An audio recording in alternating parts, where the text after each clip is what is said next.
All right, so today we're going to do a deep dive straight into international relations, right into the thick of it. Specifically, we're looking at the Russia-Ukraine war. Okay. And really what it shows us about, global power dynamics in this crazy 21st century we live in. Yeah. You sent over a really fascinating, really thought-provoking selection of sources for this. We've got political science articles. We've got some historical analysis pieces. There are even some economic pieces in there, too. It's a lot. It is, yeah. I mean, it really goes to the core of how nations, I guess, size each other up, how they kind of push those boundaries, those limits, Right. and then ultimately how they make these decisions that could have enormous consequences, really, really huge consequences. Absolutely. Yeah, it's high stakes decision making. Yeah. And speaking of pushing boundaries, one of the things that really jumped out at me from these sources was the critique of President Biden's approach to helping Ukraine. A lot of experts are saying that he's been too cautious, too hesitant. Mm-hmm. Almost like he's accepting Putin's red lines. Right. And they're saying that, if we had given bolder, faster military support, things could be very different right now. Yeah. And that hesitancy, I think, is really at the heart of a lot of this debate, this tension between, wanting to support an ally, but also not wanting to trigger a much wider conflict. Right. Right. And one of the articles you shared, I think it was a CNN op-ed by Kintiger and Hodges. Yeah. They argue that by being so cautious, the U.S. might have actually emboldened Putin. Yeah, that's a really interesting point. It's almost like we're playing checkers and Putin's over there playing, three-dimensional chess or something. Right. But I guess the thing is, if we're talking about, these red lines in escalation, it seems like those lines are always moving, They are. They absolutely do. It's not as simple as just, drawing a line in the sand and saying, okay, this is it. What's considered a red line can change so much depending on the context, on everyone's perceptions, a lot of different factors, really. So how do we even begin to understand where those lines are, especially when you're dealing with someone like Putin, who's, known for being a little unpredictable, shall we say? That's the million-dollar question. And the sources you sent do a good job, I think, of offering some historical parallels. Yeah. For instance, during the Soviet-Afghan War, the U.S. was really hesitant at first to provide Stinger missiles to the Afghan Mujahideen. Oh, yeah. Yeah, I remember reading about that. They were worried that that would be a major escalation for the Soviets. Yeah. That they would see it as a huge provocation. Yeah. And it could lead to, who knows what, a wider conflict. Right. So even back then, there was that worry about provoking these bigger global powers. Exactly. Yeah.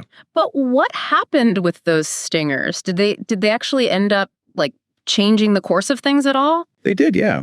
Mm-hmm. Over time, that perceived red line shifted, right? Yeah. The Soviets were already really bogged down in Afghanistan. Yeah. And the U.S. saw an opportunity to increase the pressure on them. Yeah. And the stingers, Mm-hmm.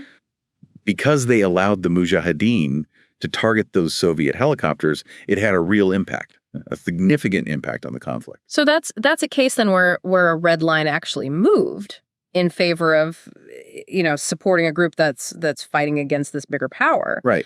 But so does that mean that the U.S. should have just gone all in with their support for Ukraine from the very beginning, no holding back? Well, it's not that simple. I mean, that's really where understanding Putin's motivations becomes crucial, right? Yeah. Some analysts are arguing that, only direct NATO intervention would be a true red line for Putin. Mm-hmm. And they're comparing it to, the Cold War. Oh, okay. But isn't that a little bit of an oversimplification? I mean, the world's a lot different now than it was back then. Yeah. No, you're absolutely right. The nature of this conflict, the scale of U.S. support for Ukraine, even just how interconnected the global economy is now, it's a totally different game. Yeah, for sure. And that's what makes the situation so complex and so potentially dangerous too. Okay.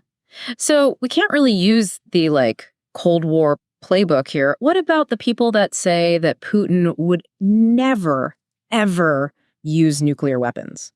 The argument that it would be suicide for Russia. Yeah, that's a pretty common argument. But it might be based on a bit of a flawed assumption. What do you mean? That Putin's acting rationally. And he's acting in the best interests of Russia as a whole. Yeah. What if his main concern isn't Russia, but his own power? So you're saying that regime survival trumps everything else, but how do you square that with the potential for, global annihilation? It doesn't seem very sustainable. And that's what makes it so unsettling. You know, if you remember Bob Woodward in his book War, Yeah. he reported on some intelligence that suggested Putin considered using tactical nuclear weapons during the Ukrainian counteroffensive in Kherson. Wow. Okay. So even if using nukes is completely irrational, like on a global scale, Right. it might make sense to Putin, you know, if he feels like he's backed into a corner and he's about to lose everything. Exactly. Yeah. And that, you know, that leads us to this idea of what's called salami tactics, which, you know, it seems like, at least to some extent, that's the approach that the Biden administration has taken. Wait, hold on. Salami tactics. Right. What is that? It sounds like something out of a spy movie. It does, doesn't it? Yeah. Yeah, it kind of does have that like cloak and dagger feel to it, doesn't it? Right. But it's a real thing. Salami tactics. I mean, it's a surprisingly effective way to kind of shift the status quo. You know, Right. like picture slicing a salami. You know, each slice is so thin, barely noticeable by itself. Right. But after a while, you've sliced up the whole thing. Okay, I think I see where you're going with this. So instead of like making one big dramatic move that could, you know, set off a huge reaction, Yeah, you make these small little incremental changes. exactly. So is that kind of how the Biden administration's been handling the whole military aid to Ukraine thing, like bit by bit, instead of just going all in from the start? Exactly. It's a way to gradually increase support, you know, giving Russia time to adjust to each change. Okay. And that way you're reducing the risk of a sudden drastic response. So it's almost like a psychological game then, Mm-hmm. like testing the waters to see how far you can push before the other side, you know, freaks out. It is a psychological game. But hasn't Putin already escalated things quite a bit? I mean, he launched that missile at Dnipro, the one that's, you know, capable of carrying a nuke. Yeah. And now he's brought in troops from North Korea. I mean, those seem like pretty big moves. They are significant moves for sure. Mm-hmm. But I think the question we need to ask is not whether there's been escalation, because there definitely has. It's whether it could have been worse. Yeah. You know, much worse. Yeah. And that's where the effectiveness of these salami tactics, you know, and the Biden administration's whole approach comes under debate. You know, people really disagree on whether it's working. Okay, so the argument is that by being really careful about the pace and the scale of the support that we're giving to Ukraine, Right. the U.S. might have actually stopped an even bigger catastrophe from happening. Potentially. Yeah. But is that really winning?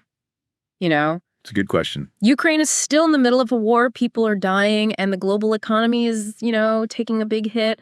It doesn't feel like we're winning. Yeah, that's a fair point. And it really gets to the heart of how we actually define success in a situation like this, you know? Right. It's so messy and complicated. And the sources you gave me, I think they suggest that we need to broaden our idea of what victory looks like. Okay. It's not always about gaining territory or, you know, outright military wins. Mm-hmm. It could be about stopping a wider war, you know, preventing the use of weapons of mass destruction. Right. Setting a precedent for how the world, you know, the international community responds to this kind of aggression in the future. So in a way, then, the Biden administration is playing the long game. Yeah. They're not just focused on what's happening in Ukraine right now. They're thinking about the bigger picture, you know, the global security situation. Exactly. And that's where this whole discussion about escalation thresholds becomes really important. Okay. The sources you sent, they argue that one of the Biden administration's biggest successes has been pushing back against Putin's attempts to redefine those thresholds. So you're saying Putin wants to set up a new norm where, like, any significant support for a country that he's attacking is automatically considered an act of war? Right. And then that gives him justification to, you know, escalate things even further. Yeah, that's what he wants. And the U.S. is trying to stop that from happening. And how does that tie into this idea of salami tactics? What's interesting, actually, there's some fascinating psychological research on loss aversion and risk acceptance. Studies show that people are way more willing to take risks to avoid losing something Oh, interesting. than they are to gain something new. Okay. So if Putin sees this war in Ukraine as a potential loss for him, a threat to his power, then he might be more likely to escalate, even if it's risky, just to try to avoid that loss. So he's more afraid of losing than he is interested in winning. Basically, yeah. Wow, this is really making me think about international relations in a whole new way. Yeah. It's not just about, you know, military strength or who has the most weapons. It's about psychology. It's about being strategic. It's about really understanding your opponent. Absolutely. But how much can we actually apply these lessons to other potential conflicts? You know, like what's happening with Taiwan. Right. The stakes there seem even higher. Yeah, you're right. The Taiwan situation is incredibly complex, and the sources you sent definitely acknowledge that Yeah. the potential for miscalculation is enormous, and the consequences could be just devastating. Yeah, because for China, that whole reunification thing with Taiwan, it's not just some strategic goal, it's like a core part of their ideology. Exactly. So if Taiwan tries to declare independence, or if the US gives them too much support, Yeah. Beijing might see that as like an existential threat, Right. Their whole world is collapsing. Exactly. So does that mean that the same approach we used in Ukraine, gradually escalating support, testing those red lines, Yeah. would that even work with Taiwan? Would it even be safe to try that? It's a good question, and it's one that people are debating right now all over the world. Okay. I think the main takeaway here is that there's no one-size-fits-all solution. Yeah. Every situation is unique, and it requires a really deep understanding of the people involved, their motivations, what they want, what they're afraid of, how willing they are to take risks. Wow. This is really making me think, so much for simple answers, right? Yeah. This deep dive has really opened my eyes to how international relations actually work. Yeah. There's so much going on behind the scenes. It's all about psychology and calculated risks and constantly figuring out what's acceptable and what's not. Right. It's all about those subtle shifts in power and perception. So as we kind of zoom out from this deep dive into escalation and red lines and the future of global power dynamics, Yeah. what really stands out to you? What's the one big takeaway you'd want our listener to really think about? I think it's the stake. In a world where the stakes are this high and the consequences of making a mistake are so serious, we need to stop thinking about winning and losing in those traditional terms.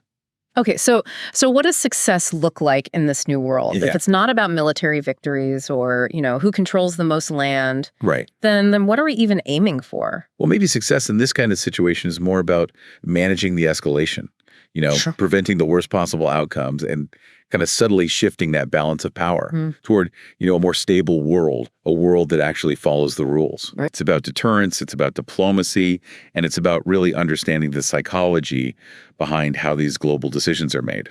So it's not just about having the most powerful military or Right. the strongest economy. It's bigger than that. It's about who can play the game the best. Yeah. Who can navigate all these, perceptions and risks and potential fallout. Exactly. It's about recognizing that power isn't just brute force. Right. It's influence, it's credibility, it's being able to shape the narrative, Yeah. And in a world where information is weaponized and strategic communication is everything, those things are becoming more and more important. This has been incredible. Really eye-opening. You've made me realize how much I didn't know about all this. Oh, yeah. There's so much more to international relations than what we see on the surface. Absolutely. It's a constantly changing field. And what's happening in Ukraine has really brought a lot of this to light. Yeah, The lessons we learned from this are going to shape how we deal with these kinds of things in the future. for sure. So for our listener who's been with us this whole time exploring these complex ideas about escalation and red lines, Yeah. what's that one key insight you want them to walk away with? I'd say this. Don't underestimate the power of perception, Okay. how these leaders see the world, how they assess the risks, what they think is in their best interest. Yeah. Those things are crucial to understanding why countries act the way they do. Right.